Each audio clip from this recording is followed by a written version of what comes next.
David Goggins has this great line about your mind having a tactical advantage over you.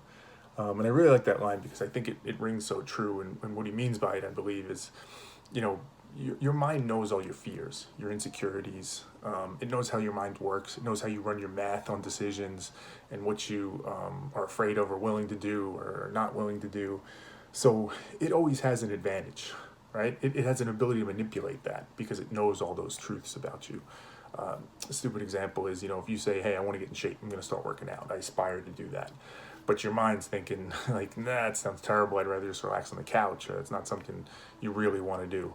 It knows all the weaknesses. It knows how to poke and prod and make sure you don't actually work out, right? All of a sudden your mind will start creeping in with, hey, you got an early day at work tomorrow and you got a lot you got to do, so you should probably take today off.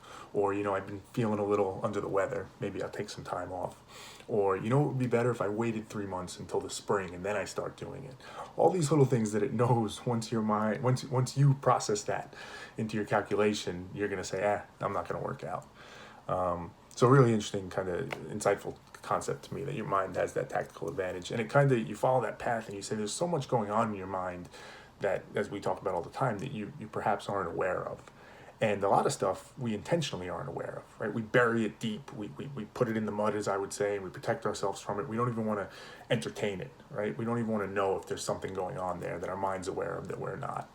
And an example that I use all the time is I don't think I'm a racist person. I don't think I'm racist at all. But it's possible that I don't realize it and that I don't know it. But my gut reaction to that would be to get defensive. The thought of me even being racist is so horrible and so horrific and terrible that I don't want to believe it, so I don't even entertain it. I put up these walls and I say it's impossible. I get defensive. If somebody would accuse me of it, you get super angry. And it makes me wonder, like, what do you do about that? Is that good? Is that bad? Is that whatever? And the obvious answer to me is it's bad, right? You have to face those things.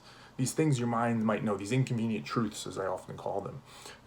There's no sense in burying them in the mud. It seems good. It seems like it keeps you safe, right? It protects you from them. But the reality is, if they are true, if it is true that I am racist, I would rather know that, wouldn't I? And try and do something about it and be better. And likewise, if it were true, it doesn't change the fact that it's true just because I refuse to acknowledge it and I bury it deep and I make pretend it doesn't exist. That thing is still true. That thing I'm terrified of, that I'm afraid that I might be a racist person, I still am that.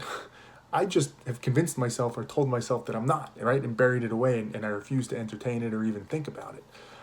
So from a very logical perspective, these tactical advantages, as Goggins would call them, or these inconvenient truths that exist in our mind, that our mind plays these games with us on, you have to seek those out. You have to seek those out and you have to face them, right? Just for the obvious reason that it's the way you get better. You need to acknowledge those things and try and address it and become a better person.